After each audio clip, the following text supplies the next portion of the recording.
Message एकदम clear था, जो गलत है वो गलत है, चाहे उसे कोई भी कर रहा हो। और बालिन सिर्फ देश के अंदर ही नहीं रुके, उन्होंने अंतर्राष्ट्रीय स्तर पर भी पंगे लिए, खासकर भारत के साथ। जब भारत की नई संसद में अखंड भारत का नक्शा लगा, तो उन्होंने जवाब में अपने ऑफिस में ग्रेटर नेपाल का नक्शा टांग दिया।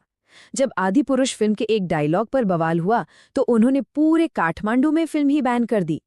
ये फैसले विवादों में जरूर रहे, लेकिन एक बात तो साफ हो गई कि बालिन शाह चुप बैठने वालों में से नहीं है।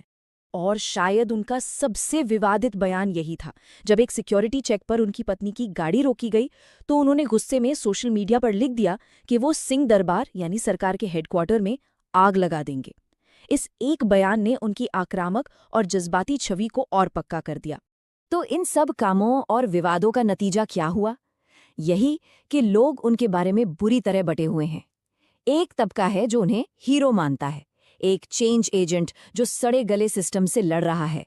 वहीं दूसरा तबका उन्हें एक खतरनाक और मनमानी करने वाला नेता मानता है, जिसे कानून की कोई परवाह नहीं। तो चलिए अब कहानी के अगले पड़ाव पर चलते हैं। सिटी हॉल से निकलकर अब उनकी नजर है देश की सबसे बड़ी कुर्सी पर। एक मेयर से प्रधानमंत्री बनने का उनका प्लान आखिर है क्या? देखिए, उनकी राष्ट्रीय महत्वाकांक्षाओं की नींव टिकी है 2022 के मेयर चुनाव के नतीजों पर। जैसा कि इन आंकड़ों में साफ है, उन्होंने दोनों बड़ी पार्टियों के उम्मीदवारों को बड़े आराम से पीछे छोड़ दिया। ये आंकड़े उनकी जबरदस्त लोकप्रियता का सबूत हैं। 23,000 से भी ज्यादा वोटों का अंतर, ये सिर्फ एक नंबर नहीं है। ये नेपाल की पुरानी पार्टियों के खिलाफ जनता के गुस्से का, उनके असंतोष का एक प्रतीक था। इस जीत ने एक साफ संदेश दिया कि लोग अब बदलाव चाहते हैं।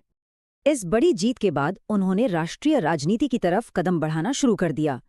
दुनिया की मशहूर टाइम मैगजीन ने उन्हें भविष्य के 100 नेताओं की लिस्ट में जगह दी। फिर उन्होंने राष्ट्रीय स्वतंत्र पार्टी ज्वाइन की और आखिरकार प्रधानमंत्री पद के लिए लड़ने का ऐलान करते हुए मेयर के पद से इस्तीफा दे दिया। नेपाल की राजनीति पर उनके असर को अब बैलन इफेक्ट के नाम से जाना जाने लगा है।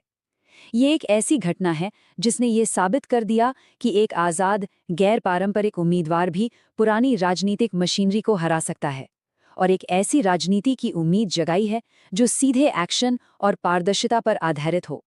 और यहीं आकर हम कहानी के सबसे बड़े सवाल पर रुक जाते हैं। उनका जो आक्रामक, भिड़ने वाला और सीधा साधा अंदाज काठमांडू के मेयर के तौर पर सफल रहा, क्या वही अंदाज पूरे देश को चलाने में भी कामयाब हो पाएगा, जहां विदेश नीति, अर्थव्यवस्था और गठबंधन की राजनीति जैसे बड़े और पेचीदा मुद्दे सामने होंगे? ये वो सवाल है जिसका जवाब हमें आने वाले वक्त में ही